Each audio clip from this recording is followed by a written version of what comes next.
Mr. Silent Channel. Please don't skip the ads, at paki-like naman, share at subscribe mo na rin, salamat. Kabanata 2091 ang mga tao ay hindi malupit. 2091.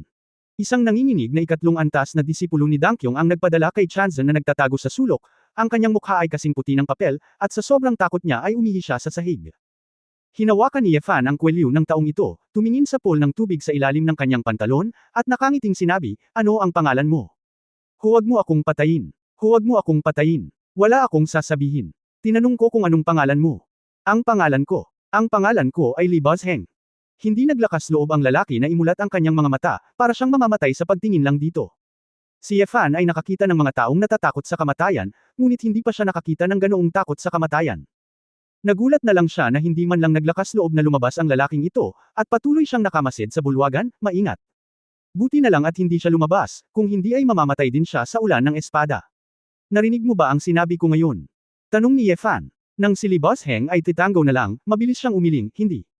Hindi. Wala akong narinig, wala akong nakita. Pinilit ni Yefan ang kanyang dila, na nagpapakita ng hindi nasisiyahang ekspresyon.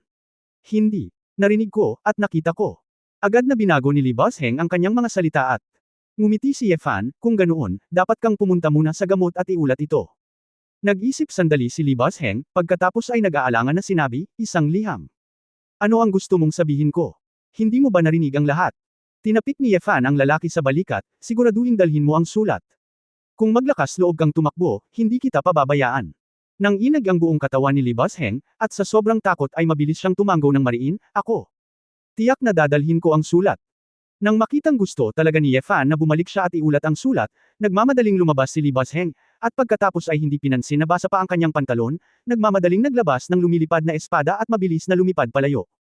Lumabas si Yefan at tumingin, at nalaman na ang kargamento ay lumipad ng napakabilis, na parabang mayroon itong mga espesyal na kasanayan sa pagtakas. Ano ang problema ng taong ito? Si Chanzen ay napakahiyain. Sabi ni Xiao Ziner na may hitsura ng disgust. Lubos itong hinangaan ni Yefan, mabuti naman, alam na alam ng ganitong uri ng tao ang kanyang posisyon, at ang pamumuhay ay isang paraan ng pamumuhay. Asawa, kung papatayin mo sila, tiyak na hindi susuko ang banal na tableta, nag-aalalang sabi ni Nayan Rujiao. Lumingon si Yefan at sinabing may masamang ngiti, kung hindi ka malupit, hindi ka magiging matatag. Kung hindi ka baliw, hindi ka mabubuhay. Kung magsisimula ka ng isang sekta, hindi ka magbubukas o hindi, o pupunta ka sa numero 1 sekta sa mundo. Isang munting danciation, kung hindi ko ito mapanalunan, ito ba ay karapat-dapat sa mga titulo ng Sword Sect, at Sword God? Nagtatakang tumingin sa kanya ang mga babae, tila hindi inaasahan na napakalaki ng puso ni Yefan. Noong una, akala ko ito ay isang sekta lamang na may kinatatayuan, ngunit ngayon ay tila napakalayo na ng iniisip ni Yefan. Alinman, huwag gawin ito sa sukdulan. Ito ay katulad ng maaari mong walang awa na alisin. Ang panloob na puwersa upang may sigawa ang mga panlabas na kasanayan. Hindi katakatakang gumamit ka lamang ng ilang taon upang magtatag ng isang S-level na organisasyon tulad ng Inferno, at ang daan-daang isang organisasyon na umiiral sa libu-libong taon ay nasa pantay na katayuan, sabi ni Ning Zimo na may damdamin. Ngumiti si Yefan. Sa katunayan, noong itinatag niya ang Inferno, kalahati nito ay pinilit at walang magawa, at siya ay naging isang S-class nang hindi sinasadya. Ngunit ngayon, gusto niyang itatag ang Divine Sword Sect, at mas may kapangyarihan pa siya, ngunit mayroon siyang malinaw na paniniwala. Ang lahat ng ito ay direktang nauugnay sa kanyang kamakailang mga insight.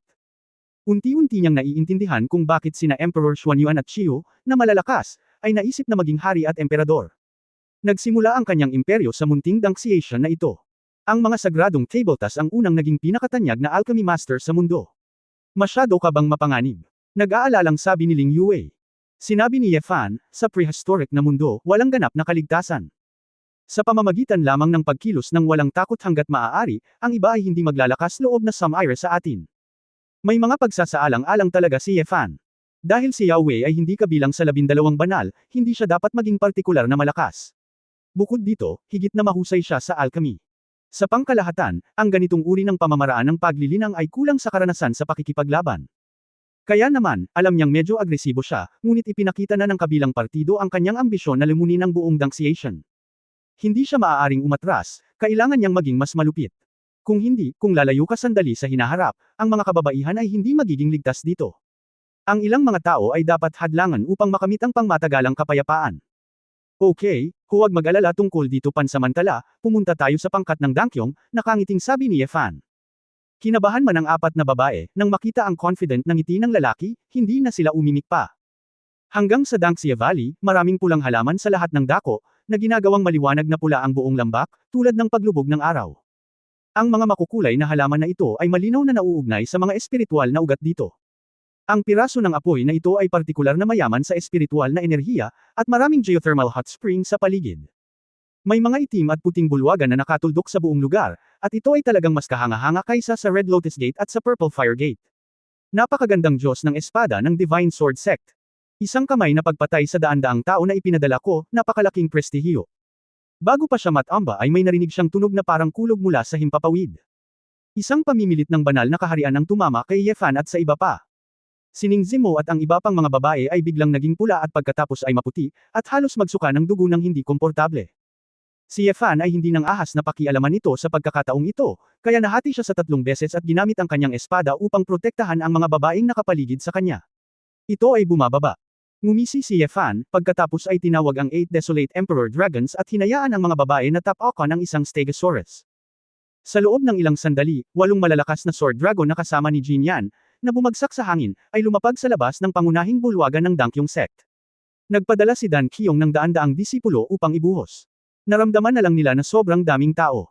Makikita na ang 8 Stegosaurus na ito ay sobrang takot na lapitan. Ito ang layunin ng espada sa antas ng emperador. Ilang espada ang mayroon siya. Bakit lumilipad ang lahat ng spirit level na espada? Sword Sect. Sword God. Wala pang narinig tungkol dito. Paano makakagawa ang isang tao ng napakaraming lumilipad na espada ng sabay? Hindi ito magagawa ng Wine Sword Immortal. Nag-uusap ang mga alagad, puno ng pagtataka, inggit at takot. Ouch! Master, iligtas mo ang iyong buhay. Isang figure ang itinapon palabas ng bulwagan, na may asul na ilong at namamaga ang mukha, at isang bibig na puno ng dugo. Si Li Buzheng ang bumalik para magulat. Kaagad pagkatapos, isang lalaking nakasuot ng vermilion na brocade na robe, na may marangal na lalaki, at isang pulang hairband na nilagyan ng jade, sa wakas ay dahan-daang lumabas ng pangunahing bulwagan. Ang isang cyan gourd ay nakapin sa baywang ng lalaki, tulad ng isang uri ng jade, at ang kalidad ay napakapambihira. Para sa isang malakas na tao na may mataas na antas ng paglilinang, ang kanilang hitsura ay maaaring matanda o bata, kaya hindi malinaw kung gaano sila katanda. Ang mga pagbabago ng buhay at ang hindi maarok na talas sa mga mata ni Keyaw ay unang nagpahiwatig ng mahabang taon na kanyang naranasan. Si Yefan ay tumingin ng malapitan at naramdaman na siya ay gumawa ng tamang taya. Bagamat medyo mas malakas si Yao Weixian kaysa kay Zizuan, pakiramdam niya ay mas mababa pa rin siya sa Su Weixen.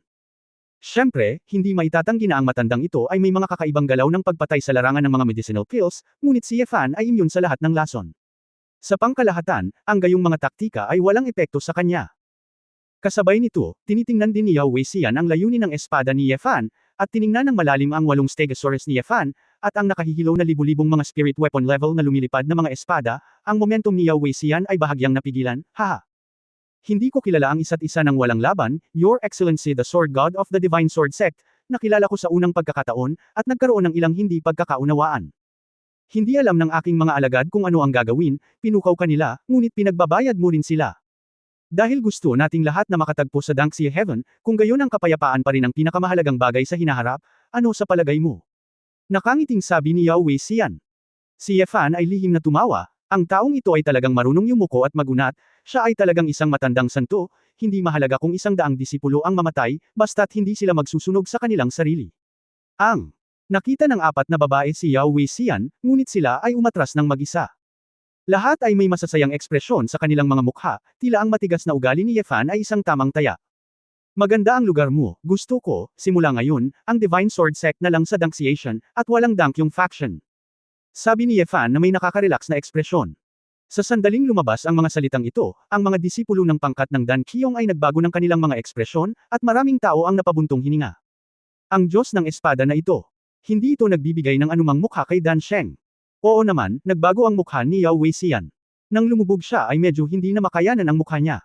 Kabanata 2072 Weird Eyes. 2092. Saglit na kumunat ang noo, bago ngumiti si Yao Weixian, tulad ng inaasahan sa isang bihirang Emperor-level swordsman. Ang mga salita ay kamangha-mangha. Ngunit gayon din, ang pangalan ng Diyos ng Espada ay talagang higit sa mga ordinaryong tao. Kaka-rating lang sana ng kamahalan sa Paradise, at hindi ko masyadong naiintindihan ang mga patakaran dito. Kahit na isuko ko muna ang Dangxia Valley, ang kamahalan ay dapat magtatag ng isang sekta dito, kahit man lang sa pahintulot ni Xiangang. Kahit na ang kamahalan ay isang emperor-level swordsman, imposibleng labagin ang mga patakaran ng buong Cave Heaven at Paradise. Ito ay mas mabuti kaysa rito, kung makukuha ng iyong kamahalan ang pahintulot ni Xiangang, ibibigay ko ang Dangxia Valley at lulunawin ang Dankyong sect. Daan-daang mga disipulo sa pinangyarihan ang bawat isa, nang marinig nila ang mga salita ng punong guro, hindi nila napigil ang mag-alala. Master, gusto mo ba talagang bitawan ang Dangxia Valley? Ang mga sumusunod na alagad na may mataas na paglilinang ang unang nabalisa. Kakaunti lang ang mga tao, kaya hindi sila natatakot sa kanya. Bago maghintay ng ilang disipulo na magsabi pa, winagaway muna ni Yao Wei ang kanyang mga kamay, at sinabing, tumahimik ang lahat. Masyadong nakakaalam sa sarili ang matandang ninuno na si Zishuan, at nagdulot ito ng mapait na bunga. Kapag sumali ka sa sekta ng aming sekta ng Dankyong, natural na hindi ka papayagang mamatay ng walang kabuluhan para sa iyong mga master. Ngayon, marami na ang namatay dahil sa kakulangan ng mga guro at alagad. Kung magpapatuloy ka sa ganito, mas maraming buhay ang kikitil mo. Isang grupo ng mga disipulo ang nakinig. Tahimik na ibinaba ang kanilang mga ulo, bagamat hindi sila kumbinsido, alam din nilang hindi sila ang kalaban ni Ye Fan. Sa mundo kung saan iginagalang ang malalakas, kamao ang katotohanan, at walang maraming malalaking katotohanan na maipaliwanag. Katulad ngayon, kapag gusto ni Ye Fan na kunin ang Dangxia Valley, mapipili lang ni Yao Wei na lumaban o umalis, ganoon lang kasimple. Walang kabuluhan ang anumang malaking dahilan upang maglibot sa bush, at ang pandarambong at pagnanakaw ay napaka-normal dito. Inalis muna ni Yao Wei ang berdeng jade gourd sa kanyang baywang, at ang long ay commandant at naging isang maliit na bangka. Tinapakan ni Yao Wei ang long at lumutang sa langit, at sinabing, kamahalan na Diyos ng Espada, ako ay inanyayahan na pumunta sa Asgard upang mang-aral para sa mga kinatawan ng ilang mga angkan. Kung gusto mo, pwede akong sumama sa iyo, kaya pupunta ako doon. Asgard. Kapag naaprubahan na ni Asgard ang pagtatatag ng Divine Sword Sect, saka ko mismong wawakasan ang Dankyong Sect at ibibigay ang pinagpalang lupain na ito, paano na? Tiningnan ni Ye Fan ang nagmumura na mukha ni Yao Wei Xian, ngunit wala talaga siya sa kanyang puso. Hindi ako makapaniwalang napakagaling magsalita ng matandang ito. Dahil sinamantala ng taong ito ang apoy at ninakawan si The Woman, nangangahulugan ito na talagang hindi siya malinis ang pusong tao. Ang pagkuha ng inisyatiba upang dalhin siya sa Asgard, malamang na mayroong ilang trick. Gayunpaman, talagang walang kakayahan si Ye Fan na labanan ang mga alituntunin ng buong kuweba, at least hindi niya ito magagawa sa ngayon. Sa ngayon, kung ang sapilitang pagpatay ng gamot ang una, kung iisipin niyang tumakas, baka hindi niya ito mapatay. At bilang isang tagalabas, hindi ko pa nakukumusta si Asgard, at narito ako upang agawin ang mga mapagkukunan ng sekta, na talagang isang kahihiyan para sa Asgard. Xiangang, bibisita siya, ito man ay para sa pagtatatag ng Divine Sword Sect o para sa plano ng paggamot ni Su Qingzhou. Sa halip na maging isang kinatawan ng pamilyang Shenlang, mas mabuting gamitin ang hitsura ni Leng Xingchen gaya niya ngayon. Pumunta bilang isang Diyos ng Espada. Ang paggamit ng lakas upang manalo ng pagkilala ay tiyak na magpapadali sa pagkuha ng impormasyong gusto mo. Kung hindi ka pumasok sa yungib ng tigre, hindi mo makukuha ang anak ng tigre. Hindi maiiwasan na kumuha ng ilang mga panganib kapag gumawa ka ng malalaking bagay.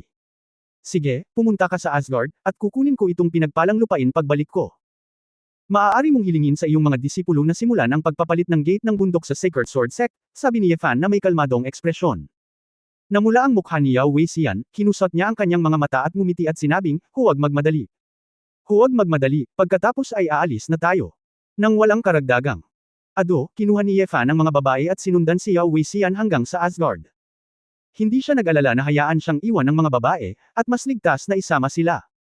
Sa wakas ay muling nagkita ang mga babae kay Ye Fan, at nagkataon lang na nag-aatubili silang maghiwalay. Hinimok ni Yao Wei Xian ang asul na jade gourd na lumipad, habang nagpupuyat pa rin at naglalayo. Halatang nag-aalala siya, at inatake siya ni Ye Fan ng may sword intent sa kalagitnaan. You gourd, you look good, ano ang pinanggalingan mo? Tanong ni Ye Fan nang siya ay walang ginagawa. Ang mga mata ni Yao Wei ay nagpakita ng bakas ng kaba, at nagmamadali siyang nagpaliwanag ng may ngiti, kamahalan na sword god, ang long ay hindi isang sagradong bagay, ngunit isang piraso ng immortal na jade na nakuha ko ng nagkataon sa sinaunang dagat. Ang espiritual na kasangkapan na hiniling ko para sa pagdadalisay ng isang dalubhasa sa hinaharap ay pinangalanang ito ay tinatawag na Quilo Jade Gourd. Ang long na ito ay maaaring mang-alap ng espiritual na enerhiya at gumawa ng ilang nectar at jade liquid para sa alchemy. Ito ay hindi isang malakas na magic weapon. Ang iyong kamahalan ay may hindi mabilang na spirit-level flying swords. Mapapahalagahan mo ba itong munting bagay sa akin? Sinabi ni Ye Fan na may nakaaaliw na ekspresyon, bakit ka nagpapanik, ako ang pinakamakatwirang tao.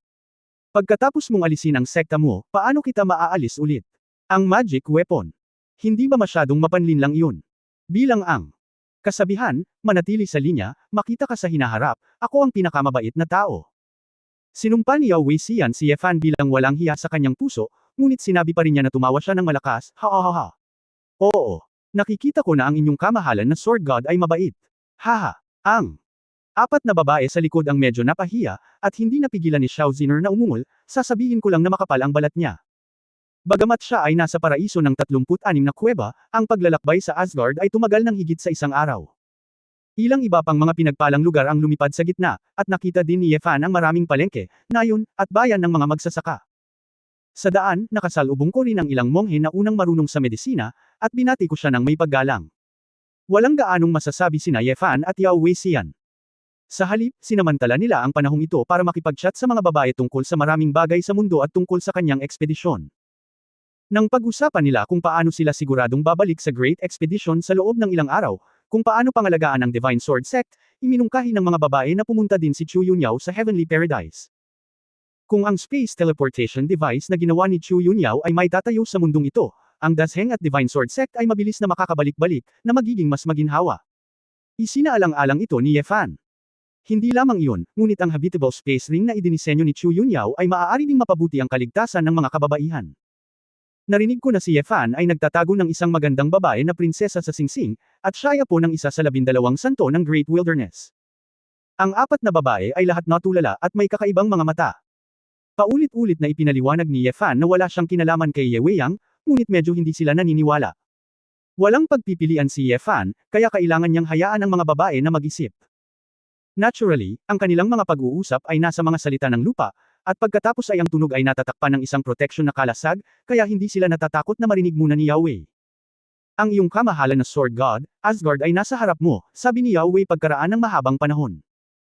Habang ang espiritual na enerhiya ay lalong tumitindi, isang kahangahangang gusali ng palasyo ang lumitaw sa nababalot ng ulap na bundok ng engkanto sa unahan.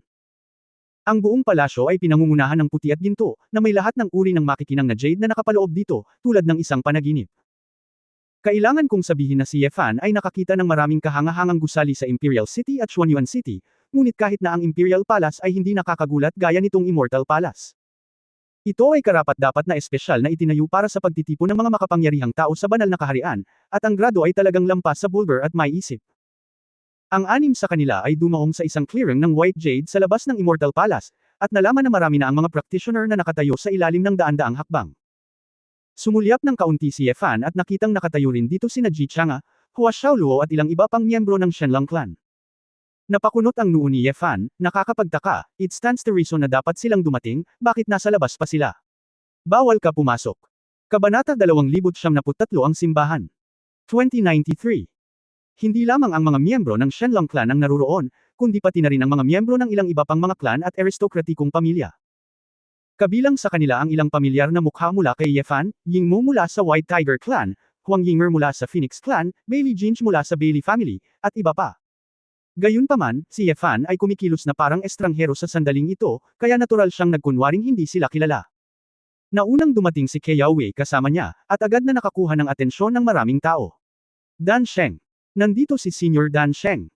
Maraming tao ang unang nakakita kay Yao, at lahat sila ay dumating upang sumaludo sa sandaling ito. Ang ekspresyon ni Yao Weixian ay medyo mayabang sa sandaling ito, at casual niyang iwinagayway ang kanyang kamay. Huwag mag-alala, hindi pa nagsisimula ang evangelistic conference, outreach kayong lahat. Medyo nasasabik ang mga mata ni Ji Chang'e, mabilis siyang naglakad, nagdala ng ilang tao mula sa pamilya Shenlong, at sumaludo, dumadalaw si Ji Chang'e. Sa master. Hindi itinaas ni Yao Weixian ang kanyang mga talukap, gumawa lamang ng at pagkatapos ay sinenyasan ng babae na lumayo sa daan. Isa lang siyang pinangalan ng disipulo, at hindi pa siya opisyal na nakapasok sa kanyang sekta, kaya walang pakialam si Yao Weixian. Your Excellency Sword God, ang mga ito ay mula sa mga angkan at pamilya. Halika rito para hintayin ang pagsisimula ng preaching conference. Tayo na muna. Lumingon si Yao Weixian kay Ye Fan at sinabing. Nang marinig ng mga tao sa paligid ang salitang, Sword God, nakita din nila ang magalang na tono ni Yao, at lahat sila ay nagulat. Narinig na nila ang tungkol sa 3 dakilang banal ng espada ng dakilang ilang, ngunit ang Diyos ng espada. Hindi pa ito narinig. Sinong master ito? Wala akong narinig tungkol dito. Ignorante ba tayo? Dapat nga, o maaari ko bang gawing magalang si Dan Sheng? Sword God. Siguradong isa akong santo na may hawak ng espada. Hindi ko alam kung paano maihahambing ang Realm Powerhouse sa Wine Sword Immortal. Bulong ng isang grupo ng mga angkan at marangal na pamilya, nakatingin sa mga mata ni Yefan ng may pagkamausisa at pagkamangha. Bulong ni Yefan sa kanyang puso sa oras na ito, lumalabas na ang angkan at ang pamilya ay hindi basta-basta makapasok sa palasyo ng engkanto, at kailangan nilang hintayin ang mga Holy Realm Powerhouse na dumating bago sila makapagsimula. Ang ibig sabihin ng inuuna ang gamot, ang pangangaral sa kanila ay hindi naman nagmamadali.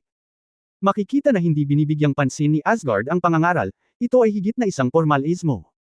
Kung gusto mong sumama, bakit mo gustong turuan ang iyong hindi pamilyar na mga nakababatang henerasyon? Ang pagpapanggap ay tiyak na karamihan.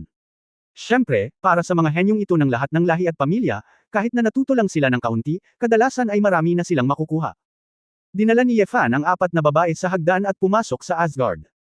Ang mga babae ay hindi pa nakapunta dito, at sila ay medyo nahihilo kapag nakita nila ang isang napakaganda at napakagandang lugar sa unang pagkakataon.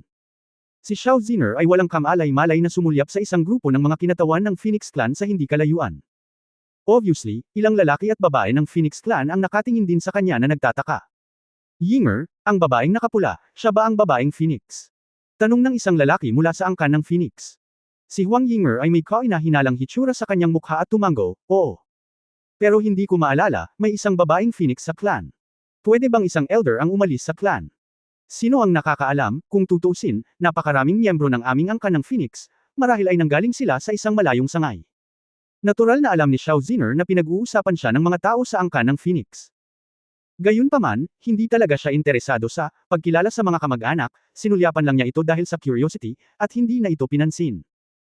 Sa kabilang panig, sinabi ni Hua Xiaoluo na may bakas ng pag-aalala sa kanyang mga mata, Tita Changa, ang nakatatandang sword god, na iyon ay tila ang eskrimador na nagligtas sa atin papunta rito.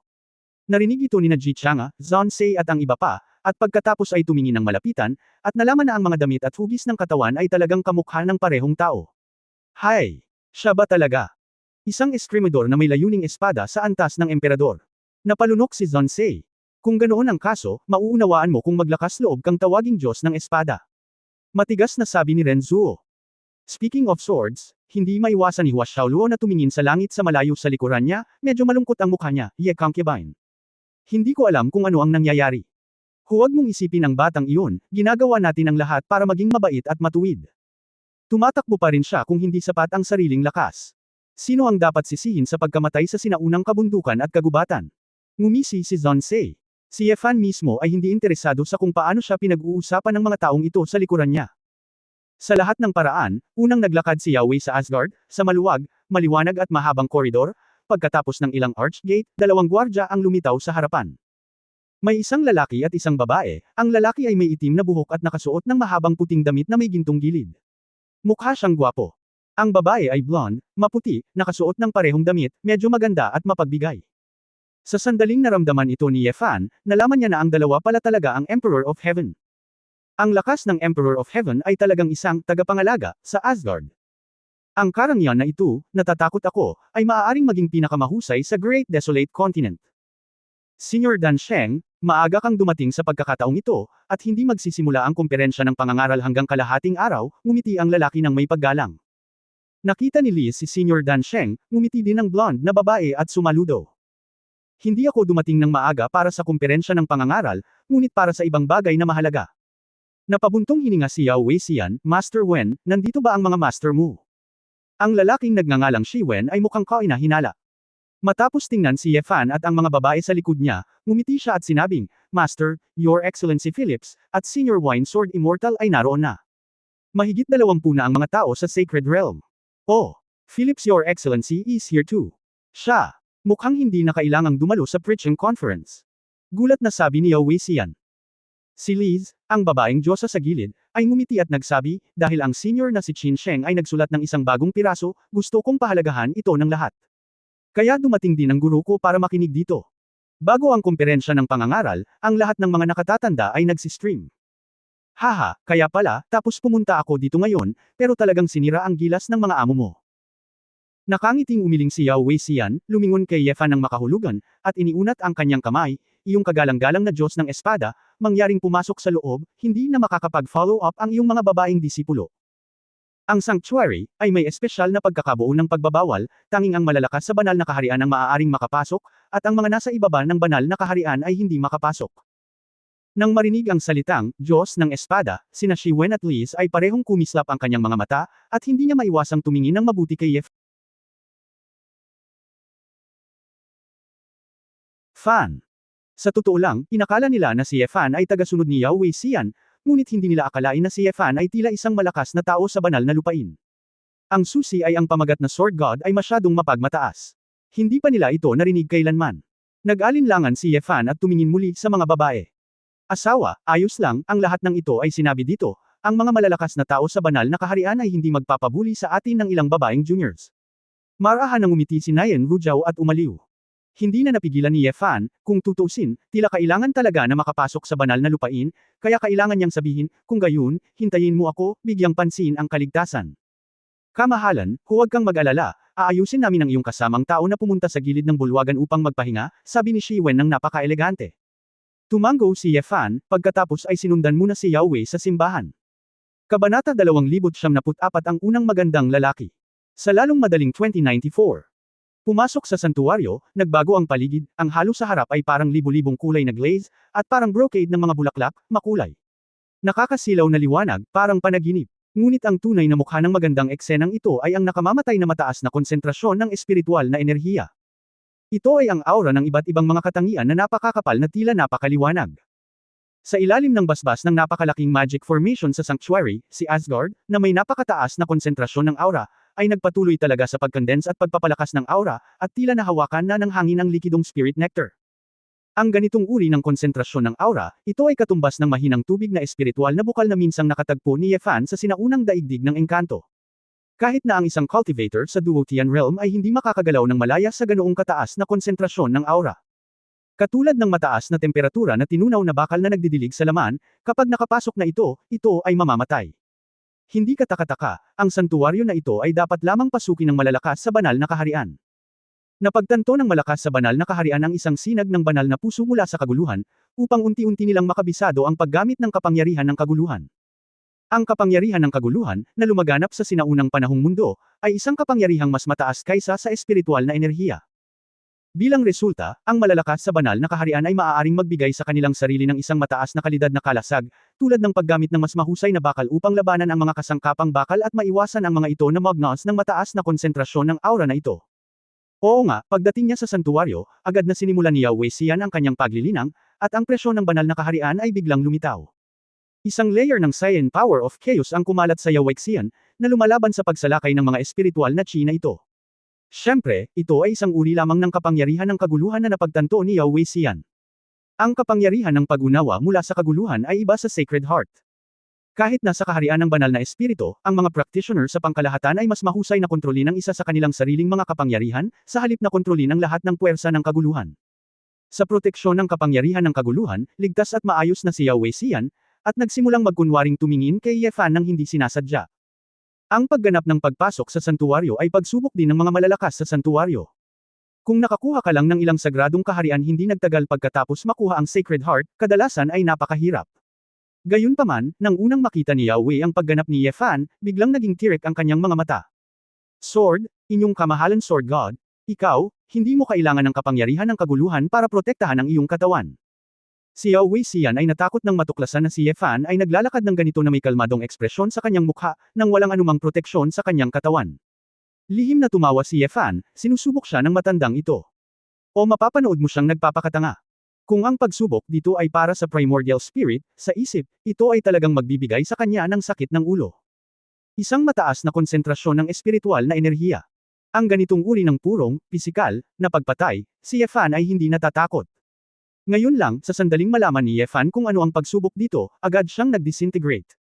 Dapat mong malaman na sa simula, ang triple disintegration ni Fan ay durog kay Su Wexen, na ginawang banal na katawan. Ngayong napalakas na ang Suzaku Divine Fire, pagkatapos ng triple disintegration, nalampasan na ng pisikal na katawan ng mga banal na kaharian ng Great Completion of the Holy Body. Kasabay ng sariling katatagan ni Fan, ang pagkakawatak-watak ay maaaring automatikong kumonsumo ng maraming labis na espiritual na enerhiya, na nagpapaluwag sa kanya. May isa pang punto, na talagang hindi maiisip para sa una.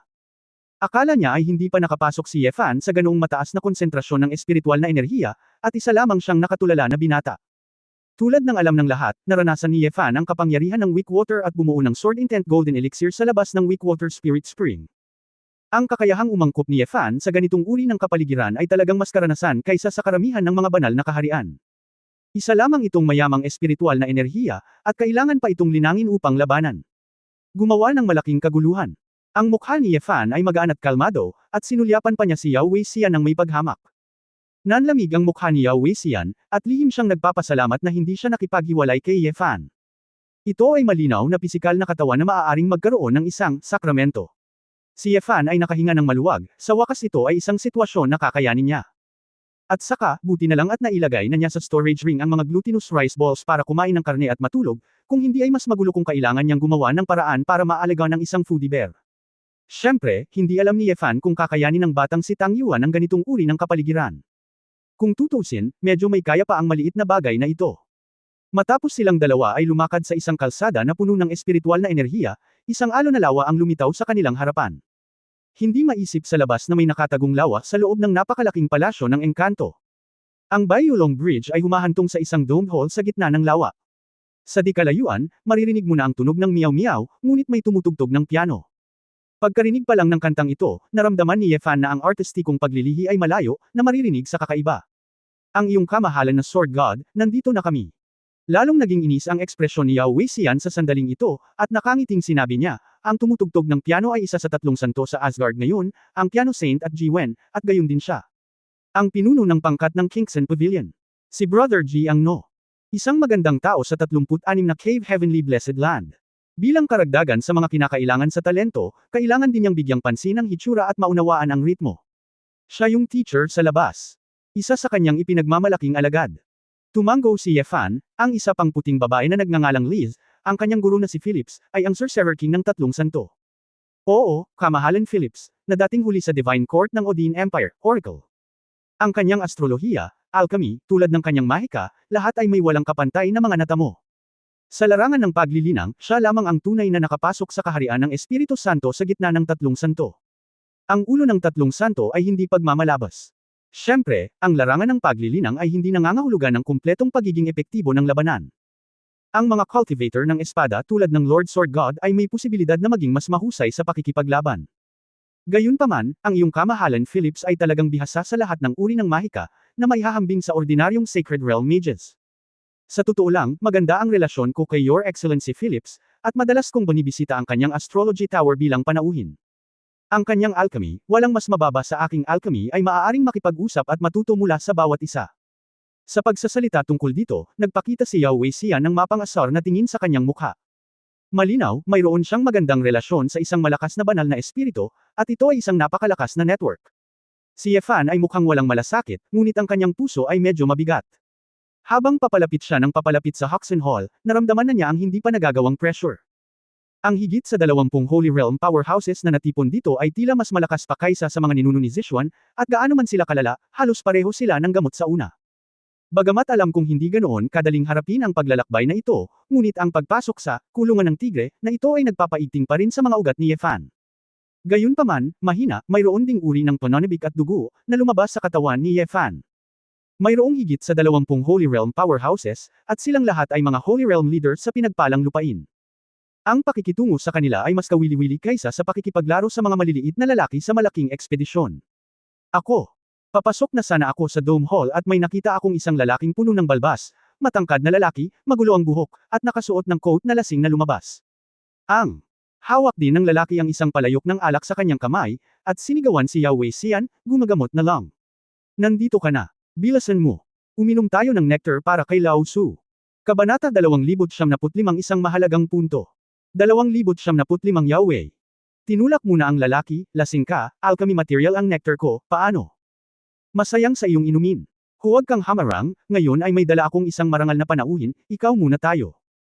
Tiningnan ni Yefan ang magaspang na may balbas na lalaki, at nakita niya na ang kanyang mukha ay pula at lasing, na parabang siya ay nakainom ng marami. Bagaman ang mga malalakas sa banal na kaharian ay karaniwang hindi lasing, sa mundong ito, ang ilang mga alak ay espesyal na ginawa para sa mga magsasaka. Si Yefan mismo ay lasing, kaya naiintindihan niya ito ng husto. Naamoy niya ang amoy ng alak mula sa malayo. VIP. Sinulyapan ng may balbas na lalaki si Yefan. Kung makapasok ka rito, natural kang malakas na tao sa banal na kaharian, bagaman hindi karaniwan na nasa banal na lupain ang mga tao sa banal na kaharian. Gayunpaman, ang maaaring maghatid kay Yahweh ng personal, ay ginawang patagilid ang isang grupo ng mga banal na lugar sa bulwagan. Kung tutuusin ay napansin na nila na may bagong dating, ngunit walang nagkusa na magtanong muna. Pagpasok sa bulwagan, tumingin si Yefan sa paligid. Ang buong circular hall ay kayang tumanggap ng 12-12 ng tao. Sa sandaling ito, mayroong lahat ng uri ng fairy wine at delicacy sa mesa, karamihan sa mga ito ay hindi pa nakikita ni Yefan. Dapat sabihin na medyo naramdaman ni Yefan ang pagpasok ni Lola Liu sa Grandview Garden noong una siyang pumasok sa reception ng mga makapangyarihang tao sa banal na kaharian.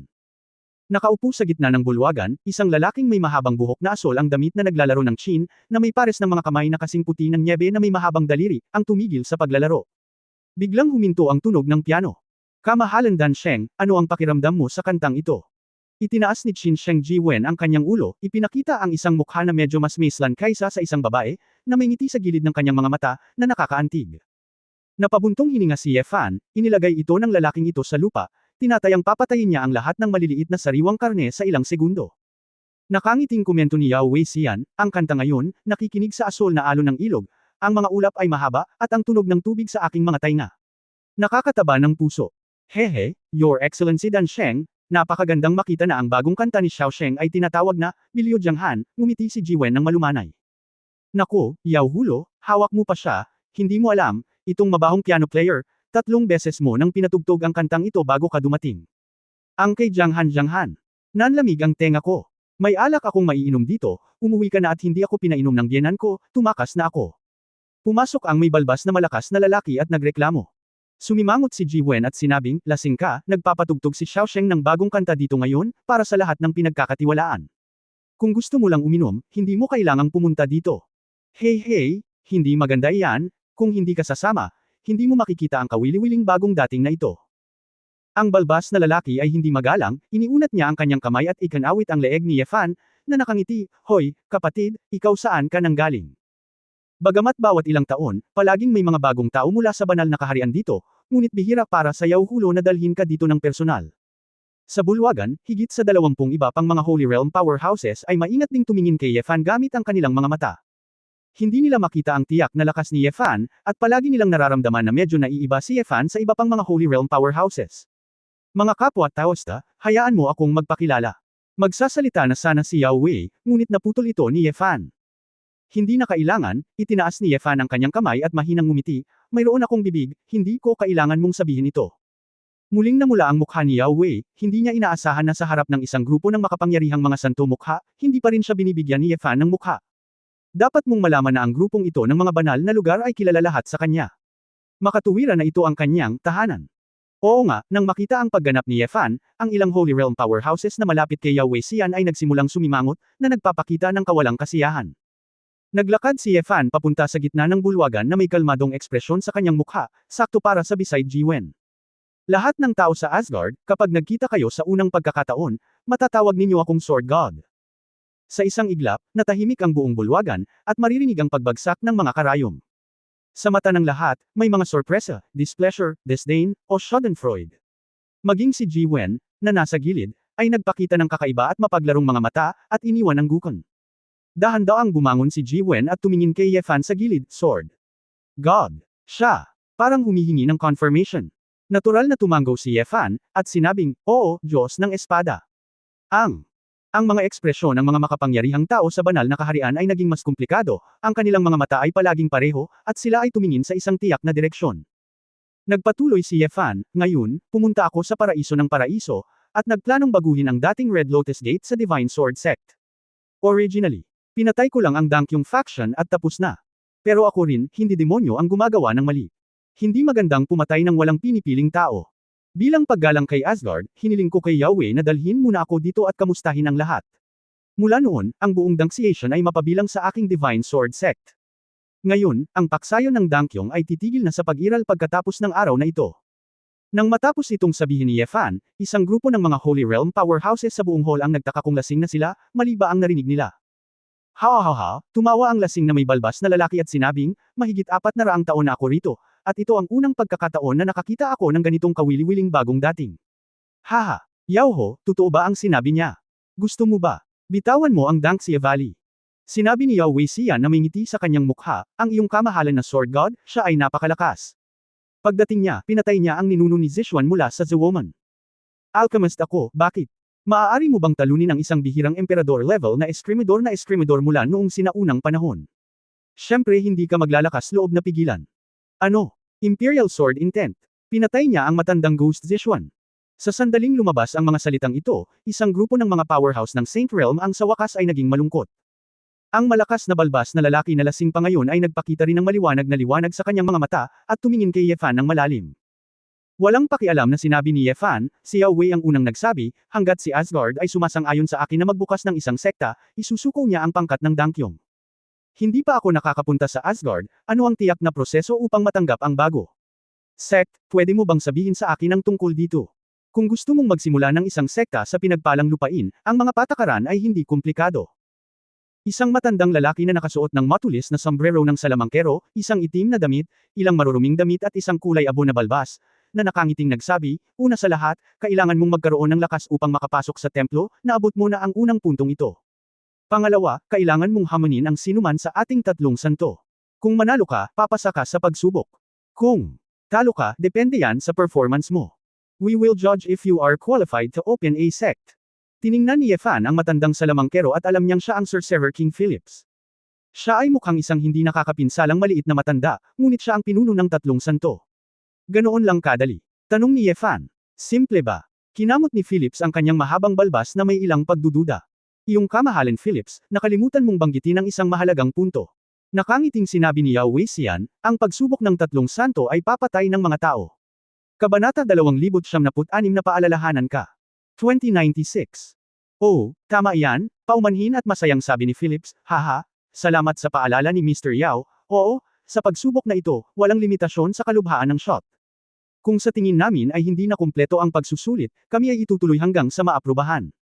Sa panahon ng pagtatasa, magkakaroon din ng mga casualty. Sa nakalipas na ilang dekada, mayroong 2 tao na lumahok sa pagtatasa at namatay sa Asgard. Medyo naging mabigat ang hangin sa bulwagan, at lahat ng mga banal na kaharian ang malakas na lalaki ay tumingin kay Ye Fan ng mapaglaro. Walang sino man ang naruroon ay isang tulala. Naunawaan ng lahat kung bakit dinala ni Yao Weixian si Ye Fan dito. Bagaman ito ay isang Dangxia Valley, si Yao Wei ang unang Dan Sage, at kung ito ay nawala, ito ay mawawala. Sa lahat ng kanyang kakayahan, maaari siyang maging sikat saan man siya magpunta. Ngunit kahit na nag-aatubili siyang putulin ang laman, kailangan niyang kumbinsido ng buo. Hindi gaanong nagulat si Ye Fan sa kanyang puso. Ito ay katulad ng kanyang hinulaan. Malamang na hindi siya naglakas loob na uminom ng gamot ng padalos-dalos, at gusto niyang makahanap ng isang taong may malakas na kapangyarihang lumaban para ipaglaban siya. Ang tatlong banal ng Asgard, bagaman sinasabi lamang na isang beses bawat daang taon, ang mga kinatawan ng Asgard na inihalal sa pamamagitan ng pag-ikot ay hindi naman ang pinakamalakas na tatlo sa paraiso sa langit. Gayunpaman, ang mga maaaring mapili bilang mga kinatawan ay hindi masyadong mahina sa natural na lakas. At kung wala kang tiwala sa sarili mong lakas, hindi ka mangangahas na umupo sa tatlong posisyong ito. Hindi bababasa, naramdaman ni Ye Fan na ang mga banal na lugar na ito sa eksena, kung nabasa niya ito ng tama, sina Philips at Ji Wen ang mga first class na tao sa grupong ito. Unang hiniling ni Yao Wei sa isang tao mula sa tatlong santo na maging kanyang kapalit. Kung hindi pa rin gumana, saka lang talaga niya ito makikilala. Hindi siya kasing galing ng iba, at wala siyang masabi. Ang nakababatang kapatid na ito ng Sword God. Dahil plano mong tanggapin ang Red Lotus Sect, ngunit kilala mo ang Red Lotus Saint. Nakangiting tanong ng katabi niyang balbas na lasing. Tumango si Ye Fan at hindi ito itinanggi. Let me tell you, since this round of the Three Saints tenure, only the Red Lotus Saint, who had a tie with Ji Wen sa simula. Ang iba pang 7 o 8 na gustong magtayo ng isang sekta ay nabigla o natalo. Ang isa ay masyadong may kamalayan sa sarili, at direktang natangay ng 2 panlilinlang. Hindi madaling linangin sa banal na kaharian at mapagtanto ang sagradong puso, ngunit gayunpaman, ang prehistoric na mundo ay malawak, at talagang marami ang mga banal na kaharian. Ang agwat ng lakas sa pagitan ng dalawa ay mas malaki kaysa sa panloob na agwat ng Duotian. Hindi lahat ng banal na kaharian ay may lakas na magsimula ng isang sekta dito, at hindi lahat ng banal na kaharian ay karapat-dapat na mapili para sa tatlong banal. Ito ay isang magandang lugar. Pagkatapos magtatag ng isang sekta at kilalanin ng Asgard, ang reputasyon ay tataas ng husto, tulad ng pagiging hari ng isang bansa. Bukod dito, ang mga mapagkukunan ng paglilinang ay hinahangaan din ng labas ng mundo. Pagkatapos ng lahat, maaari kang magkaroon ng isang mapagpalang lupain. Napakagandang bagay, hindi ganoon kadali, dapat mong pag-isipang mabuti, tinapik ng balbas si Yefan sa balikat. Nagpakita rin ng mapaglarong tingin ang iba pang mga powerhouse ng Saint Realm sa malapit. Dahil ito ay isang Emperor level na sword intent, mahirap makita sa paglipas ng panahon, kaya hindi ito dapat magdulot ng stage fright. Gusto ko talagang makita at makita. Isang malaking puting lalaki na may kalbo ang ulo, nakasuot ng balat ng hayop at nagpapakita ng malalakas na kalamnan. Sinulyapan siya ni Yefan, kanina pa niya pinapansin ang kalbong lalaking ito. Una sa lahat, siya ang pinakamatipunong tao, parang pader ng laman. Ang susi ay mayroong isang uwak sa kanyang balikat, at isang daga sa mesa. Bihira din ang alagang ito. Bukod pa kay Emperor Xuanyuan, may ilang maalamat na karakter na natanto ang sword intent ng Emperor level. Mukhang nakita ko na talaga ito, ngunit kapatid, hindi ka mukhang masyadong matanda. Payo ko sa iyo na huwag padalos-dalos na hamanin ito. Sayang ang mamatay. Kung babalik ka at magsanay pa, gusto kitang makausap kapag may pagkakataon ako. Mabilis na inikot ni Yefan ang kanyang ulo at nalaman na ang lalaking nagsasalita ay isang lalaking mukha ng kabayo na nakasuot ng itim na balabal, isang hood, at isang kulay abong kutis.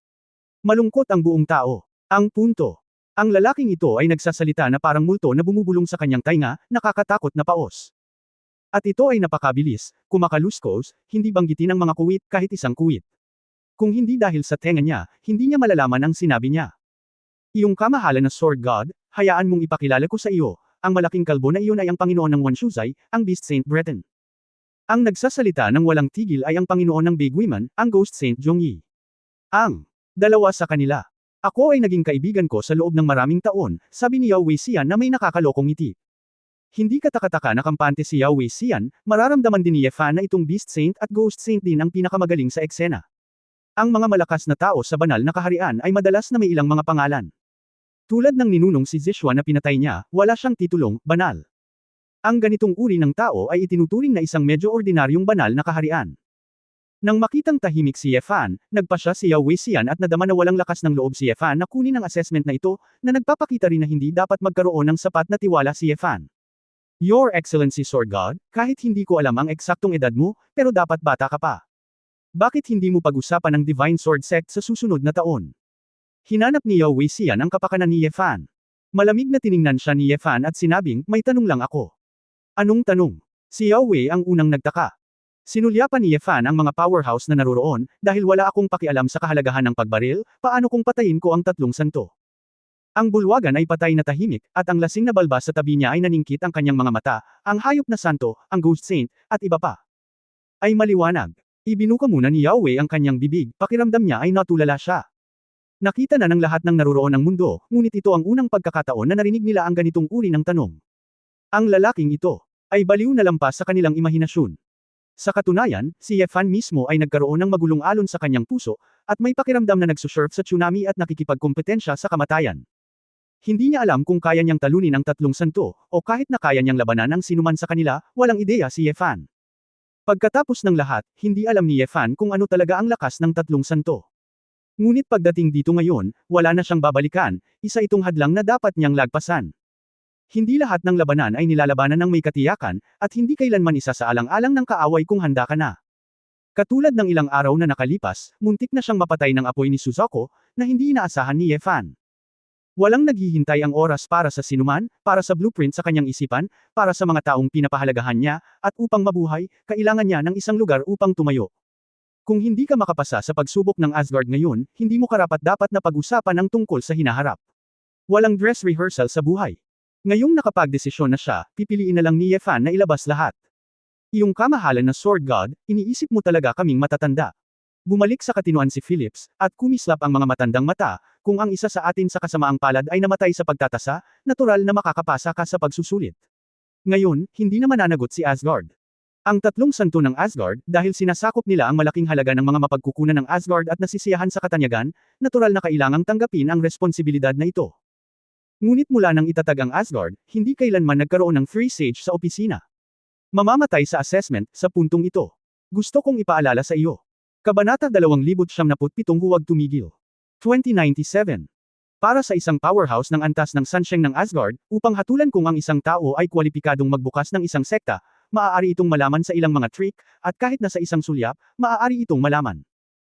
Kaya naman, kahit na may ilang kamangha-manghang mga bagong dating sa kasaysayan, kahit na ang tatlong santo sa mga nakaraang dinastiya ay talagang talunin, hindi sila mabubugbog hanggang mamatay nang wala ang kanilang paningin. Ang mga talagang makapangyarihan ay titigil pagkatapos maglaro halos. At iyong mga bagong dating na lumahok sa pagtatasa, kahit na sila ay talagang malakas, ay hindi magiging ignorante sa pagdakila sa mga underground killer. Ang pagpatay sa isa sa tatlong santo sa Asgard ay hindi nangangahulugang ang pinakamahusay sa mundo, ito ay magpaparamdam lamang sa isang grupo ng mga banal na kapangyarihan sa Heavenly Paradise na ang taong ito ay isang banta. Upang makapagpakitang tao sandali, makapukaw ng ilang nakamamatay na sakuna, o maging tinag sa mata ng ilang tao, hindi ito katumbas ng halaga.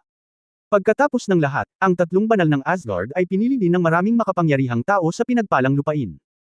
Ang mga ito ay may malalim na ugat at kumakatawan sa maraming banal na kaharian sa buong kuweba.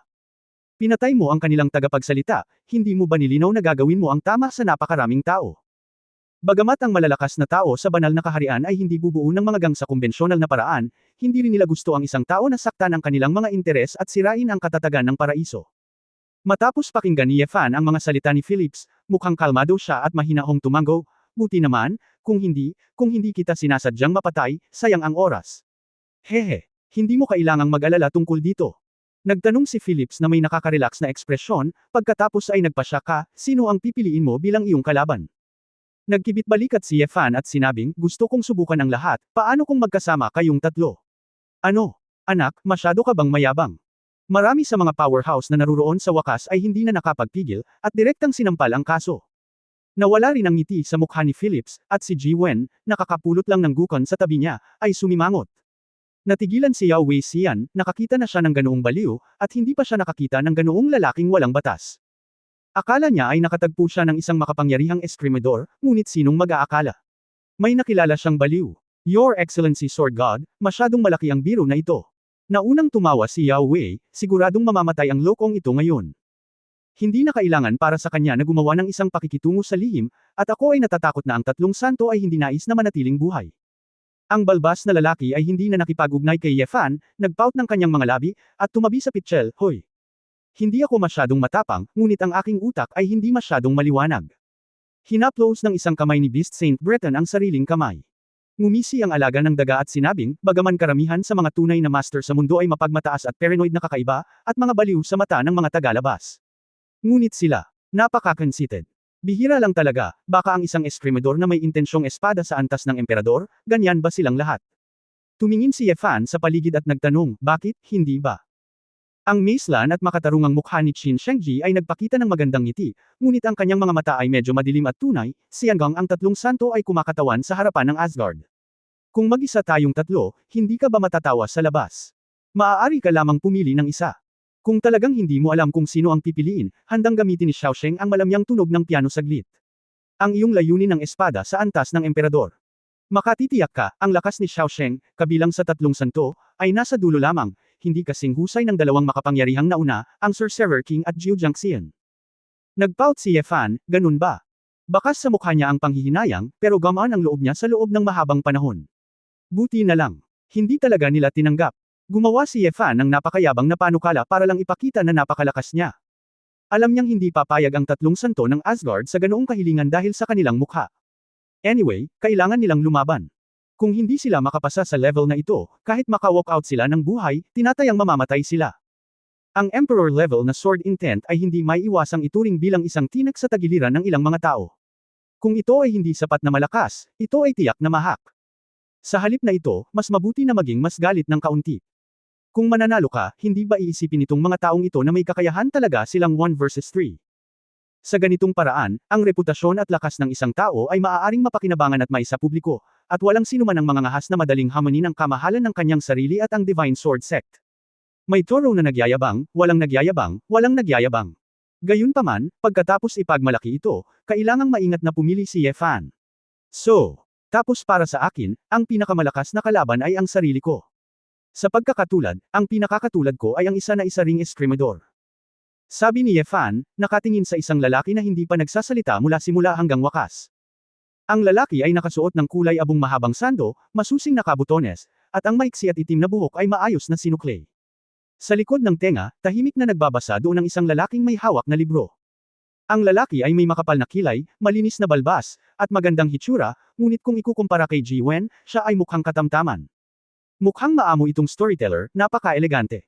Nang marinig ng lahat ang mga salita ni Ye Fan, lahat sila ay tahimik na tumingin, na nagpapakita ng pagiging mapaglaro at pag-asa.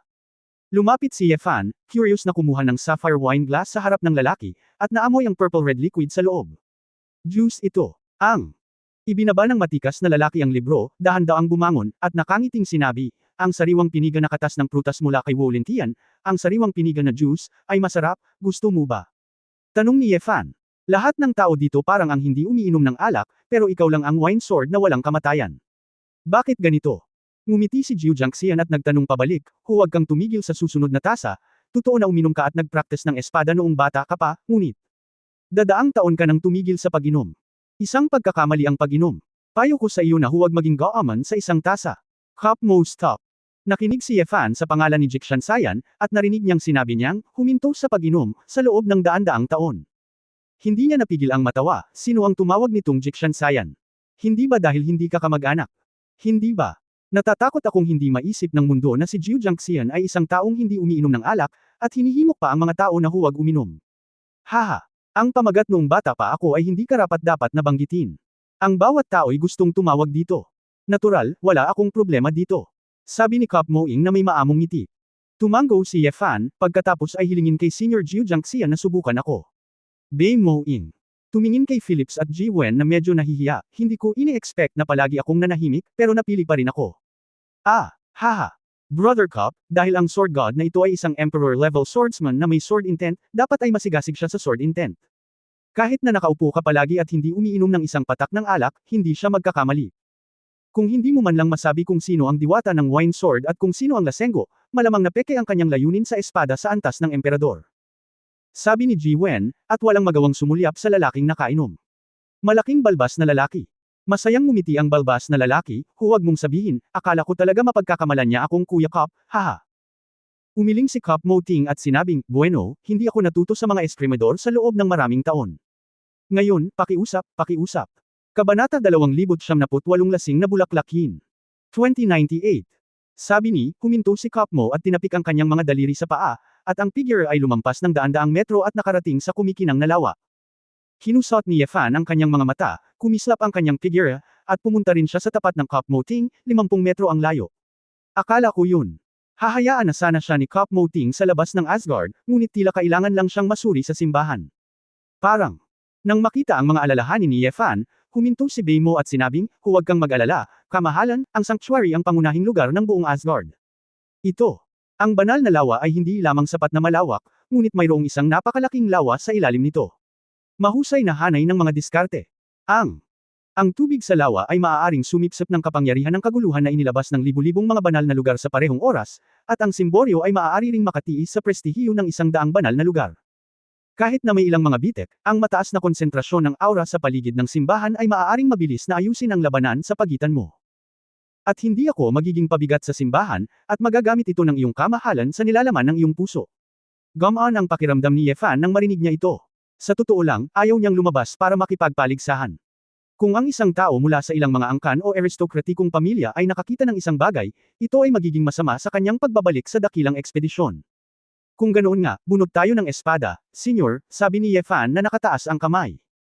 Tumigil sa pagtango si Cup Mo, isang berdeng ilaw ang kumislap sa kanyang kamay, at nakita ang isang madilim na asul na ritan na natatakpan ng lumot at pinong linya, na lumilitaw sa kanyang kamay. Ang tila hindi kapansin-pansing berdeng baging na ito ay nagpapakita ng isang mahiwagang kapaligiran na nagpapidama sa mga tao ng sinaunang at pagbabago ng buhay. Ito ang sable ng susunod, ang pangalan ay Green Snake, ito ay isang sagradong bagay na matatagpuan sa mga sinaunang guho. Ito ay orihinal na isang puno ng demonyo na dumaan sa hindi kilalang bilang ng mga taon. Pagkatapos makipaglaban sa susunod, sa huli, ito na lang ang natitira. Putulin ang asensya.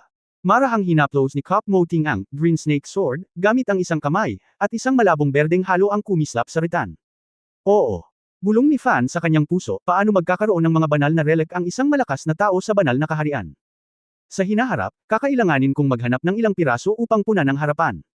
Sabay-sabay. Hindi ko alam kung ang aking Sword God Ring ay itinuturing na isang banal na relic.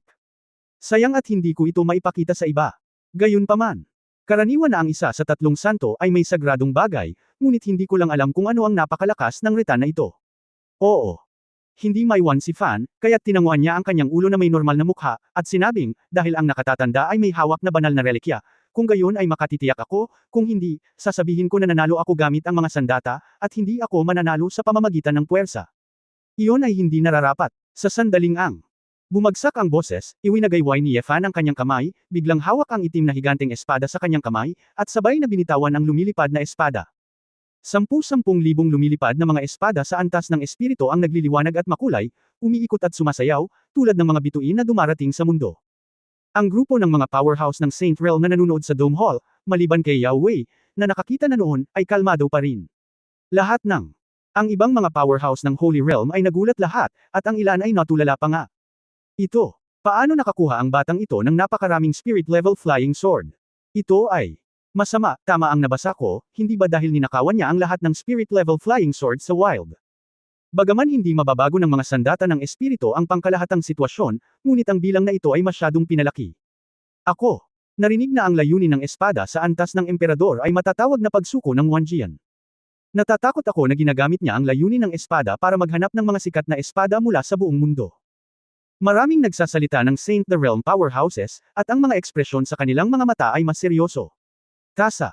Tumangala din si Mo Ying sa hindi mabilang na lumilipad na mga espada, na may gulat na ekspresyon sa kanyang mukha, ang ganitong uri ng pag-aari ng espada ay hindi ka panipaniwala.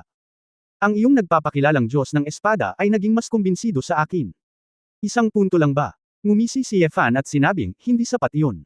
Nagpakita rin ng mapaglarong ngiti si Bei Mo Ying, ang iba pang puntos ay magdedepende kung mananalo ka. Sa sandaling bumagsak ang boses, ang pamimilit sa pagitan ng hangin ay biglang nagsimulang maging matalim. Dahon. Ang fan ay hindi nang ahas na pakialaman ito, at sa estado ng triple disintegration, ang sword intent ay direktang naglaho. Matinding sword intent. Kung ang apoy ng layunin ng gininto ang espada ay malaki, ito ay nagniningas ng husto kay Yefan, at ang kanyang mga mata ay kumikinang din ng gininto ang liwanag. Ang pamimilit ng emperador. Ito ang Emperor level sword intent. Oo naman, may espesyal na hininga na nagpapasuko sa mga tao, kumunat ang noo ng Beast Saint. Kung hindi maganda ang cultivation base, natatakot akong lumuhad ako ng diretsyo, mapait na ngumiti ang balbas. Pagkatapos ni Bei, sumimangot si Mo Ting, ang kanyang katawan ay naglabas ng isang makulay na halo, tulad ng isang makulay na aurora, ethereal at malalim, kakaiba at panaginip, sa harap ng layunin ng Emperor level na sword, ang Heaven level na sword intent sa ibaba, zuwawain na nagpapakita ng iyong kapangitan. Bagamat sinabi ni Kop Mo Ying na ito ay pagpapakita ng kapangitan, sa katunayan, ang pamimilit ay hindi nahulog kahit kaunti. Tulad ng lasing na bulaklak na yin ng maningning na aurora, nakikipagkompetensya ito sa umaalo na walang kapantay na layunin ng espada ng gintong apoy. Oo, malungkot ang mga mata ni Fan. Alam niya na kahit na ang naiintindihan niya ay isang Emperor level na sword intent, hindi ito nangangahulugan na tiyak na magagawa niyang durugan ang lahat ng iba pang sword intent. Tulad ng sinabi ni Suzuko, wala talaga siyang sapat na kontrol sa layunin ng espada sa antas ng emperador. Sa makatuwid, kahit na ang Kop Mo Ying ay isang heaven-level sword intent, ngunit mayroon siyang malakas na cultivation base at may mas malalim na pangunawa at mastery, kung gayon hindi siya matatakot sa kanyang emperor-level na sword intent. Gayunpaman, ang lahat ng ito ay talagang nasa loob ng inaasahan ni Yefan. Hindi na niya gustong tumingin pa, at nagsimulang italaga ang kanyang sarili sa paglaban. Ding ding ding ding.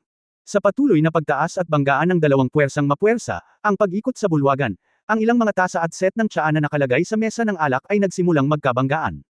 Ang tubig ng lawa. Ang mapang-uyam na grupo ng mga powerhouse ng Saint Realm na makatarungan. Sa takot na hindi sabihin, lahat ay nagmamalasakit pa rin sa Emperor Sword Intent. Yao! Kinusat muna ni Wei ang kanyang mga mata, may bakas ng pangamba at kalupitan sa kanyang mga mata, ngunit may haplos din ng pag-asa. Sa sandaling ito, hindi nagmamadaling mag-shoot sina Yefan at Kop Mo Ting. Parehong pinagmamasdan ang mga detalye ng isa't isa. Mga kapintasan, mga kapintasan. Oo. Bulong ni Fan sa kanyang puso, ngunit sa kasamaang palad at tulad ng inaasahan, ang tila casual na kilos ni Kop Mo Ying, ngunit walang nakitang mga bahid. Sa parehong paraan, walang mahanap si Kop Mo Ying ng anumang halatang mga pagkukulang kay Yefan. Obvious naman. Pareho silang solid sa batayan ng pagsasanay sa kendo. Almost by coincidence, both of them realized na kung hindi sila lalaban, wala silang makikita. Kaya naman, sabay na gumalaw ang dalawa. Walang kapantay. Espada layunin, basagin ang bukang liwayway. Sa sandaling ang itim na higanteng espada sa kamay ni Yefan ay nagliyab, si Yefan ay lumipad palayo na parang nakakatakot na puwersa, na tumagos sa layo na 12 ng metro. Upang makitungo sa gayong master, ang mga taktika ng malakihang pagpatay ay halos isang pag-aaksaya ng enerhiya, ang kinakailangan ay isang tumpak at mataas na presyon ng opens iba. Ang Green Snake Sword sa cup. Hinarang na siya ng kamay ni Mo Ting sa ilang sandali. Nang tumama ang Dawn Sword Intent, ang Green Snake Sword ay aktwal na lumitaw sa isang baluktot na estado, at sa lambot na daig ang katigasan, pilit nitong hinarangan ang itim na higanteng espada. Lasing na huwayin, ang alak ay pumapasok sa kalungkutan. Ang mga hibla ng napakagandang sword intent, tulad ng mga hibla ng malinaw na alak, at tulad ng hindi mabilang na maliliit na ahas, ay tumalsik mula sa Green Snake Sword at sumugod patungo kay Ye Fan. Matagal nang alam ni Ye Fan na ang isang suntok ay mahirap isara, kaya't inikat niya ang kanyang katawan at nagplanong iwasan ang pag-atake ng kalaban, at pagkatapos mula sa ibang anggulo, ang pag-atake ng suntukan ay naging isang marahas na pag-atake ni Senador Luo Sword Dance. Ang mabagal na espada ni Jiao Jiangxian ay gustong saktan ang kanyang sarili. Feeling ni Ye Fan na hindi masyadong maganda ang sword intent, pero biglang nalaman na may mali. Sa proseso ng pag-ikot, ang puso ni Ye Fan ay mabilis na tumibok, ang kanyang dugo ay damaloy saglit, at naramdaman niyang ang kanyang primordial spirit ay pansamantalang naparalisa. Ito. Ang layunin ng espada na ito ay isang espiritual na pag-atake. Kabanata 299 na walang susunod na galaw. 2099. Nakita na siya ay maaagnas ng mga layuning ito ng espada, ibinuka ni Ye Fan ang mga pakpak ng kaliskis ng dragon sa likod niya. Ang mga pakpak ay nag-vibrate at bumilis sa isang iglap, sa wakas ay iniiwasan ang trick na ito. Si Ye Fan ay pawis na pawis. Kung ang sword intent ng lalaking ito ay paralisahin sa isip ang kanyang kalaban, hindi niya ito magagawang santukan. Pagkatapos ng lahat, ang kanyang kahinaan ay ang kanyang espiritual na kapangyarihan, at si Yuan Shen ay hindi maaaring makipagkumpetensya sa mga banal na kaharian na ito. Dahil si Philips, na isa rin sa tatlong santo, ay nasa kaharian ng banal na espiritu, kahit na ang tasa ng Mostop ay hindi umabot sa banal na espiritu, ito ay tinatansya na ito ay hindi malayo sa banal na espiritu. Ang mga primordial na espiritu ng lakas na ito, ang layunin ng espada na magsagawa ng mga espiritual na pag-atake, ay hindi maiiwasang magdulot ng malaking pinsala sa sarili. Nakita ni Bei Moing na biglang ginamit ni Ye Fan ang swordsmanship technique at ikinalat ang kanyang sword wing sa likod ng kanyang likod, at bahagyang natigilan, tulad ng inaasahan sa isang emperor-level swordsmanship, ang ganitong uri ng swordsmanship ay talagang hindi pa nagagawa. Ngunit, nag-react lang ang kamahalan. Half a beat, parang natatakot ako sa lasing kong bulaklak na yin. Sa sandaling pagsisikap lang ay nagkaroon ng kapintasan si Cup Moing. Nadurog ang puso ni Ye Fan, alam niyang hindi may tatago ang kanyang kahinaan, ngunit wala siyang magagawa. Dahil ang malapit na labanan ay hindi kanais-nais, pagkatapos ay umatake mula sa malayo. 8 Desolate Emperor Dragon. Napaisip si Ye Fan, at ang lumilipad na mga espada sa kalangitan ay naging 8 higanteng dragon, na umaatungal patungo sa Cup Moting. Hindi ko alam kung saan ako pupunta kapag nagising ako. Hinarap ni Cup Moing ang 8 Emperor Dragon, ngunit hindi siya umiwas. Ang Green Snake Sword ay tumuro pasulong, at ang mga magagandang lasing na bulaklak ay kumalat patungo sa Emperor Dragon. Sa sandaling dumating ang 8 Desolate Emperor Dragon sa kanyang harapan, siya ay nakakatakot na nagliliwanag, at sumuray-suray upang maiwasan ito. Parang lasing lahat ng 8 dragon. Malinaw na naramdaman ni Ye Fan na ang kanyang sword intent ay nawasak sa sandaling ito, na para bang ang komunikasyon ay nabalisa. Anong tibak ng alak na walang kamatayan? Kinailangan ni Ye Fan na aminin na ang layunin ng espada sa antas ng emperador ay hindi masusupol sa swordsmanship, kaya lang mataas ang panimulang punto, at hindi ito kinakailangang umakyat ng mas mataas. Malinaw, ang heavenly sword intent ni Bei Moting sa kanya ay umabot na sa napakataas na antas. Kaya kahit na si Zhuo Huayin mismo ay hindi kasing husay ng Wu Shuangjianyi, hindi pa rin ito nahuhuli, at kahit na may mataas na kamay. Emperor Dragon Sword Treason. Nagbago ang sword intent ni Ye Fan, at ang mga nagkalat na dailong ay pinalibutan lang si Cup Moting at nagtipon sa isang malaking sphere na sword treason. Libu-libong lumilipad na mga espada sa loob, tulad ng di mabilang na mga sinag ng liwanag, ang bumubulusok patungo sa tasa. Ngunit inisip lang ni Ye Fan na nagtagumpay siya, ngunit likas na nakaramdam ng pahiwatig ng panganib. Mali. Ang figure ni Ye Fan ay biglang kumandat patagilid. Ang Green Snake Sword ay tumagos sa kanyang body protection sword intent, ipinahid sa kanyang braso, at direktang sinaksak. Mabilis na dumistansya si Ye Fan sa kanyang sarili, at nang lingunin niya, si Bei Moting ay dumating sa likuran niya sa hindi malamang dahilan. Ang espada ngayon, kung medyo mamaya pa, tatagos sa puso niya. Ang Dailong Sword Treason ay nakakalat, at sigurado, walang tao sa loob. Nakakamangha. Hindi ko inaasahan na makakaasa ako sa instinct para makita ang posisyon sa ibaba. Taos-pusong sinabi ni Cup Moing, mukhang naranasan na ng iyong kamahalan sa daan-daang laban. Nabalisa man ang iyong paghuhusga, mayroon ka pa ring instinct na lumaban. Sumimangot si Ye Fan. Ikaw, naparalisa ang aking visual na paghatol. Katulad ng pagkalasing at pagkalito, magiging matamlay ang paningin, pandinig, panlasa, at iba pa. Inisip lang ni Ye Fan na ikinulong niya si Bei Moking, ngunit sa katunayan ay mabagal ang kanyang isip sa pagre-react, at hindi niya namalayan na nakatakas si Bei Moking. Ito ay isang nakakatakot na bagay. Dahil sa antas na ito ng labanan, ang ilang ikasampu ng isang segundo ay sapat na nakamamatay. Matagal ko nang sinabi na ang pag-inom ay isang pagkakamali, huwag maging gaaman. Ang alak na iniinom ko ay nasa espadang ito, makahulugang sabi ni Mo Ting.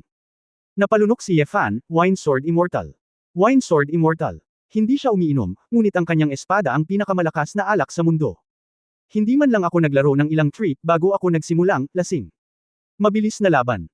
Si Ye Fan ay hindi nang ahas na kaladkarin pa ito, ang layunin ng espada ng kalaban ay banayad na, lasing, ang mga tao, kaya habang siya ay nakaladkad, mas nagiging masama siya. Ang kabutihan ay parang tubig.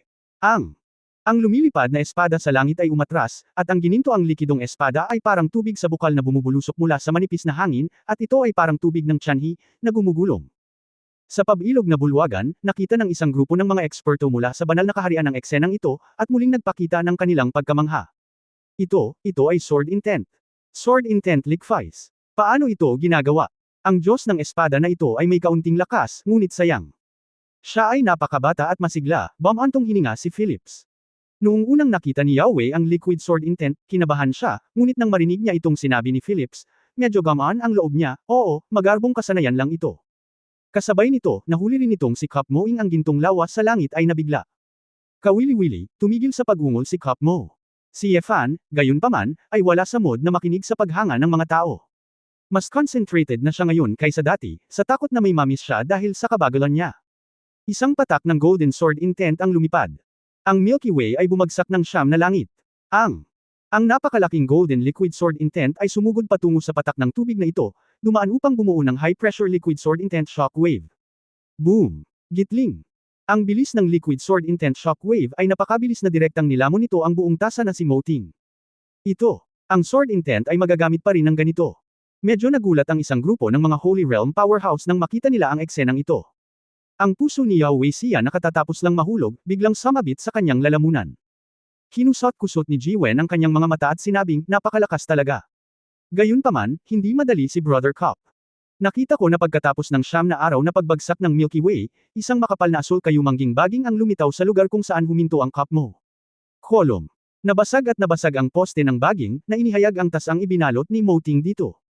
Ito pala ay ang berdeng ahas sa kanyang kamay, na nag-transform na isang protective shell ng rattan.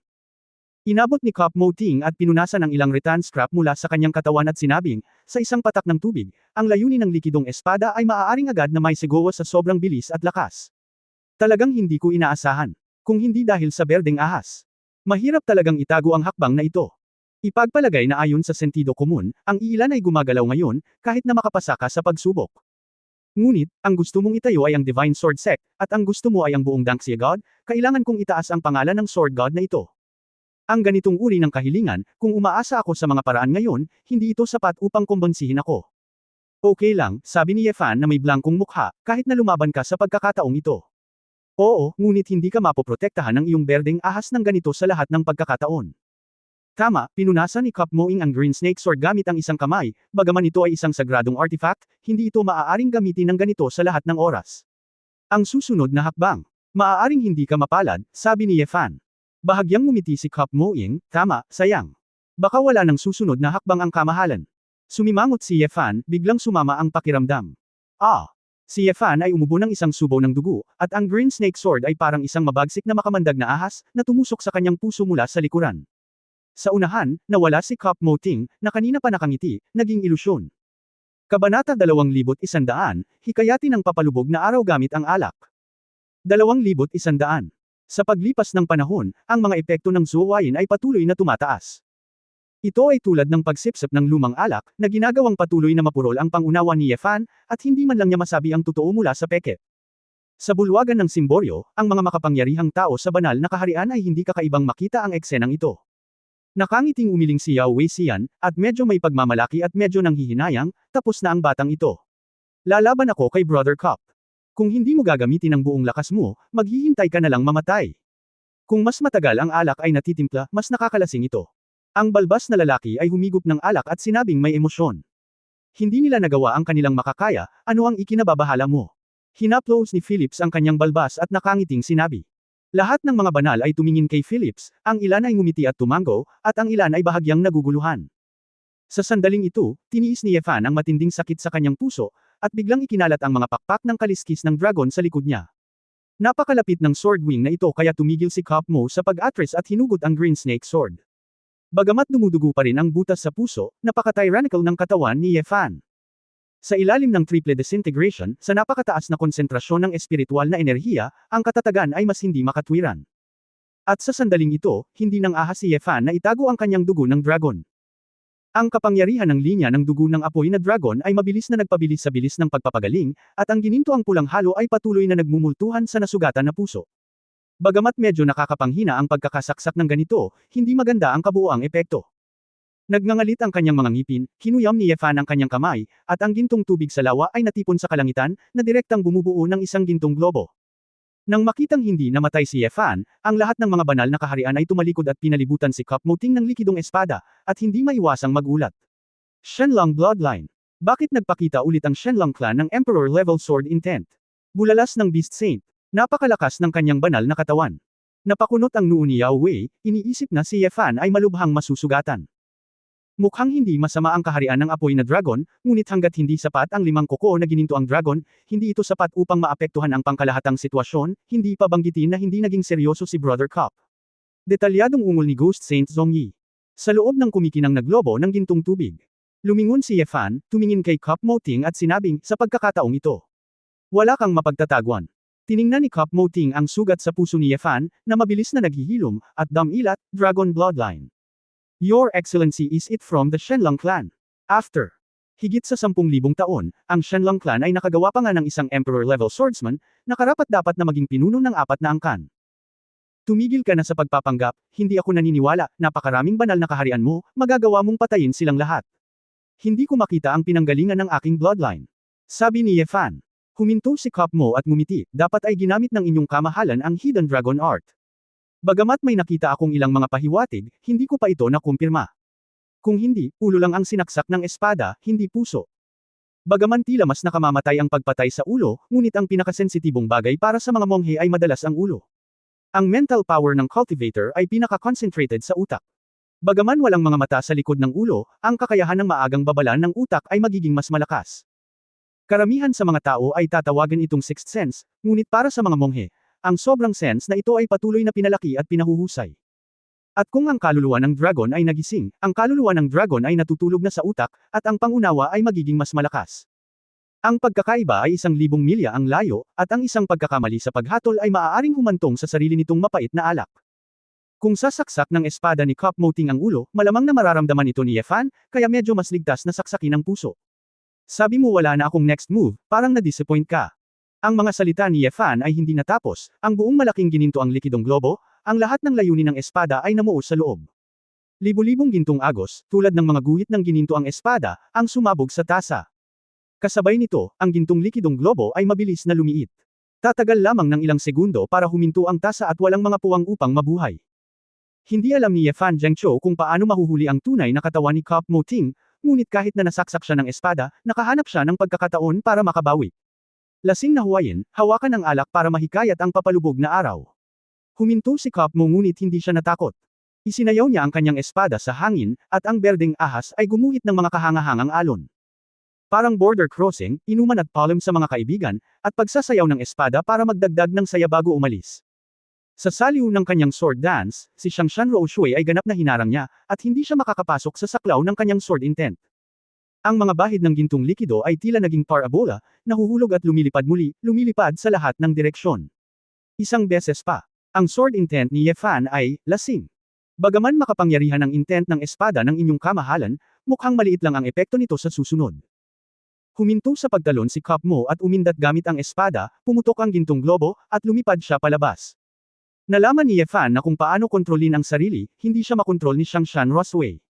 Tila ang antas ng layunin ng espada na ito ay hindi maaaring sugpuin siya. Kung haantong ako sa ganito, malabo na akong lasing, maaga o huli. Kamahalan, ipinapayo ko sa iyo na gamitin ang lahat ng iyong lakas. May oras pa para sa pangangaral ng Asgard na isakatuparan mamaya. Nakangiting sabi ni Kop Moing. Huminga ng malalim si Ye Fan, iwinagayway ang kanyang kamay palayo kay Xiangshan Ruoshui, at lumitaw ang itim na higanteng espada sa kanyang kamay. Sword Intent Golden Core, biglang bumilis, tumakbo sa sukdulan. Doble. Pagkawatak-watik ng layunin ng espada. Boom! Gitling. Isang malakas na tunog, tulad ng isang dagandong mula sa Sword Intent, ang nagpang-inig sa lawa sa ibaba ng buong santuaryo. Naramdaman ni Ye Fan na ang mga meridian sa buong katawan niya ay dumating pagkatapos ng maikling panahon ng sakit. Maliit na sakit at mga ruptured na mga daluyan ng dugo, lubos na matatagalan. Ang katawan na pinalakas ng banal na apoy ni Suzuko ay talagang nilabanan ang marahas na puwersa ng pagkakawatak-watik ng Double Sword Intent. Isang Golden Sword God Phantom ang lumitaw at mabilis na isiniksik sa katawan ni Ye Fan. Pagkatapos ng disintegrasyon ng Double Sword Intent, direktang ihagis ang Sword God Hegemony Body. Sa isang iglap, ang mga mata ni Ye Fan ay tila bumaril ng dalawang nakasisilaw na gintong sinag ng liwanag. Ang nakakapasong gininto ang pulang apoy sa buong katawan ay tila solid na parang likidong apoy. Dahil ang disintegration ay isang advanced na pamamaraan ng Mad Dragon Transformation, hindi na kailangang gamitin ang dalawa ng sabay. Para kay Ye Fan, ang triple disintegration, ang pagkakawatak-watik ng Double Sword Intent, kasama ng Sword God's Hegemonic Body sa ilalim ng Ultimate Sword Intent, paggising sa Dragon Soul. Ito na ang pinakamataas na labanan na maaari niyang gawin sa ilalim ng isang matinong sitwasyon. Pilitin. Ang labanan na ito ay maaari lamang mapanalunan. Hindi talo. Sa Dome Hall, isang grupo ng mga banal na powerhouse ang tumingin kay Ye Fan sa oras na ito, at sa wakas ay mukhang kahanga-hanga sila.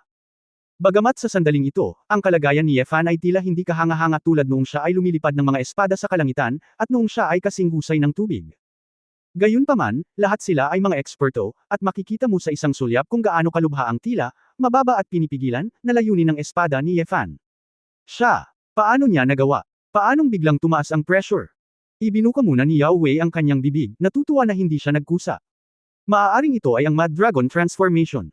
Iyan ay hindi tama. Ang Mad Dragon Transformation ay hindi masyadong mapabuti. Ji Wen muttered. Bakit parang? Ha? Imposible. Bulong ni Philip sa kanyang sarili na may halo sa kanyang lumang mga mata. Sa himpapawid, huminto si Kop Mo 12 ng metro ang layo mula kay Ye Fan. Naramdaman ang pamimilit na kumakalat mula kay Ye Fan sa oras na ito, si Kop Mo Ing sa wakas ay naging seryoso. Pareho pa rin ang pangungusap. Kung ordinaryong tao ka, sapat na, ngunit kung gusto mong itatag ang pangalan ng Sword God, ilang puntos pa rin ito. Pinigilan ni Kop Mo ang kanyang mga mata na parang sulo, at ang berdeng ahas na espada ay nalaslas, isang napakahusay na lasing na Hawaiian Sword Intent, tulad ng libu-libong paputok na namumulaklak, ang presyon ay biglang tumaas. Bagamat hindi pa siya nakakapasok sa kaharian ng Holy Spirit, ang Holy Spirit Primordial Spirit ni Kop Mo Ting ay mas malakas kaysa sa Primordial Spirit ni Ye Fan. Sa sandaling ito, ipinakita niya ang kanyang tunay na kakayahan at hinimok ang Primordial Spirit ng banal na kaharian na gawin siyang dalubhasa sa espiritual na antas ng layunin ng lasing na espada, at nagpakita rin siya ng poster na hindi nagpapakita ng kahinaan. Sa loob ng ilang sandali, sa kalangitan ng santuaryo, ang ginintuang at nakasisilaw na mga layunin ng espada, tulad ng dalawang celestial na planeta na maaaring pasabugan anumang oras, ay marahas na nagbanggaan. Pagtatapos ng kabanatang ito. For more updates, click on the notification bell.